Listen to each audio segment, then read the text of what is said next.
बिस्मिल्लाहिर्रहमानिर्रहीम अस्सलाम वालेकुम जी। तो ये मैं बना रही हूँ ग्रीन चटनी।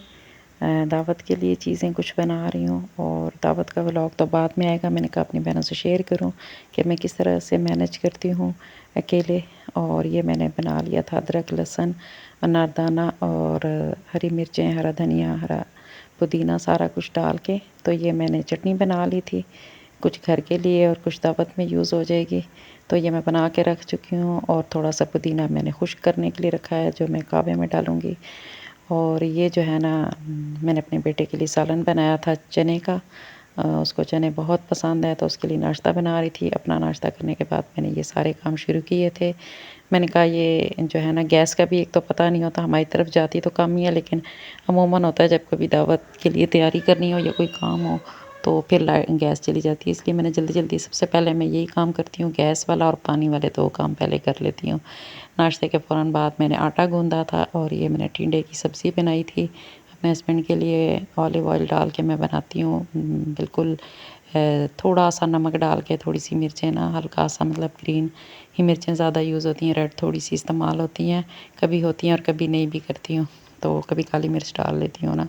और बहुत हल्का बिल्कुल फीका सा खाना होता है उनके लिए। और अपने बेटे के लिए ज़रा थोड़ा स्पाइसी सा बना दिया था, उसको चने का सालन पसंद है तो मैंने उसके लंच के लिए और नाश्ते के लिए बना दिया था। तो बस ये साथ-साथ तैयारियाँ मेरी चल रही हैं। डेली के कामों के साथ-साथ थोड़ी बहुत दावत की भी कर लेती हूँ, थोड़ी बहुत क्लीनिंग भी हो रही है। तो ये मेरा व्लॉग छोटा-सा मैंने कहा मैं बना दूँ। तो ये मैंने जल्दी-जल्दी हांडी बना ली थी। तो मेरे सारे काम हो गए थे। तो साथ-साथ जो है ना मैंने घर की सफाइयाँ भी मैं कर रही हूँ। और मेरे व्लॉग उम्मीद करती हूँ आपको पसंद आएँगे। और ये एक छोटा-सा व्लॉग है और मेहमान तो आने होते हैं, अपना नसीब लेके ही आते हैं। लेकिन बस ये एक टेंशन थोड़ी-सी मुझे हो जाती है जब मैं अब अकेली काम कर रही होती हूँ। तो मुझे थोड़ा-सा होता है कि हर काम जो है ना टाइम पे हो जाए और उससे पहले-पहले मैं तैयारी कर लेती हूँ। जब मेहमान आते हैं तो तकरीबन मेरे चावल को दम लगा होता है, बाकी मेरी हर चीज़ रेडी होती है ताकि मैं मेहमानों को भी प्रॉपर टाइम दे सकूँ। तो बस खुले दिल से हर काम कर लेना चाहिए, तो बाकी टेंशन फ्री होके तो अल्लाह ताला जो है ना बरकत डालता है हर चीज़ में। और हर किसी का अपना-अपना नसीब होता है। तो बस जी बस यही मैं कहूँगी कि अगर किसी को कोई बीमारी, तकलीफ़, परेशानी अल्लाह सबकी दूर करे। और अगर किसी को कोई मसला परेशानी है, कोई ऐसी अल्लाह ना करे कोई तकलीफ़ है, चाहे आपको कोई भी बीमारी है, दवाई के साथ-साथ आप सूरह रहमान ना पढ़ लिया करें डेली। चाहे आप सुबह फजर के टाइम पढ़ लें और पानी दम करके रख लें, उस मरीज़ को पिला दें, या इशा के टाइम या एक टाइम मखसूस कर लें, तो अल्लाह ताला जो है ना सेहत और शिफ़ा देता है। तो आप ज़रूर जो है ना सूरह रहमान पढ़ा करें, बीमारी के लिए बहुत ही फ़ायदेमंद है। और अल्लाह ताला जो भी आप दवाई खा रहे हैं उसमें अल्लाह पाक शिफ़ा डाल देते हैं।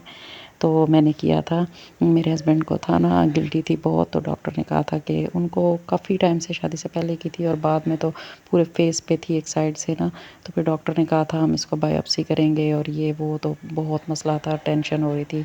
तो मेरी जो सास है उन्होंने इजाज़त नहीं दी थी, उन्होंने कहा था मुझे डर लगता है तो ऑपरेशन मैंने नहीं करवाने देना।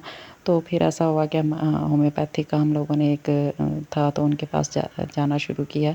तो उनके पास जाने से पहले ही मैंने स्टार्ट कर दी थी सूरह रहमान, डेली मैं इशा के टाइम पढ़ती थी और वो मैंने 7-8 साल पढ़ी थी, ठीक होने के बाद तक भी। और वो अल्लाह का करम ऐसा हुआ कि दवाई भी साथ-साथ लेते रहे और वो ऐसा कट लगा कि उसमें से इतना खून और इतना गंद निकला कि अब वहाँ पे निशान भी नहीं कि कभी गिल्टी थी भी या नहीं। वो सारा गंद निकल आया और अल्लाह ताला ने इतना फ़ज़ल करम किया कि दोबारा नहीं हुई। मैं तो बस इतना ही कहूँगी, शिफ़ा अल्लाह के पास है और ज़रूर आप पढ़िएगा। और इसी के साथ मुझे दीजिए इजाज़त, दुआओं में याद रखिएगा। अल्लाह हाफ़िज़।